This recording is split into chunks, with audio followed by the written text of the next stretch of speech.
Online shopping website దాని అధిక విలువైన ఉత్పత్తులను ప్యాక్ చేయడానికి ప్రత్యేక రకమైన భద్రతా టేప్ను ఉపయోగిస్తుంది. ఈ టేప్పై చిన్న గులాబీ ఎరుపు చుక్కలు ఉంటాయి. ఎవరైనా పార్సెల్ తెరవడానికి ప్రయత్నిస్తే ఈ చుక్కలు వెంటనే రంగు మారతాయి, వేడికి కూడా గురవుతాయి. ఎవరైనా హీట్ గన్ లేదా ఏదైనా ఇతర వేడిని ఉపయోగించి పార్సెల్ తెరవడానికి ప్రయత్నించినప్పటికీ రంగు మారే చుక్కలు స్పష్టంగా కనిపిస్తాయి.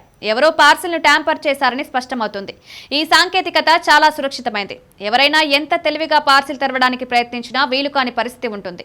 ఈ రంగు మారే చుక్కలు ట్యాంపరింగ్ కు రుజువుగా మారవచ్చు. మీ ఆన్లైన్ డెలివరీ బాక్స్ లో అటువంటి గులాబీ ఎరుపు చుక్కలు కనిపిస్తే పార్సెల్ తెరవడానికి ముందు ఈ చర్యలు తీసుకోవడం తప్పనిసరి. పార్సెల్ తెరవడానికి ముందు దాని వీడియో చేయండి. టేప్లోని చుక్కల రంగులో ఏదైనా మార్పు లేదా ఏదైనా ట్యాంపరింగ్ కనిపిస్తే పార్సిల్ను అంగీకరించడానికి నిరాకరించండి. కస్టమర్ సర్వీస్ను సంప్రదించండి. వెంటనే సంబంధిత online shopping company customer care సర్వీస్ను సంప్రదించి ఫిర్యాదు చేయండి. అప్పుడప్పుడు మీకు ఖరీదైన ఆర్డర్ వచ్చినప్పుడల్లా ముందుగా ఈ సెక్యూరిటీ టేప్లోని చుక్కలను తనిఖీ చేయడం మర్చిపోవద్దు. ఈ చిన్న గుర్తు మిమ్మల్ని పెద్ద మోసం నుండి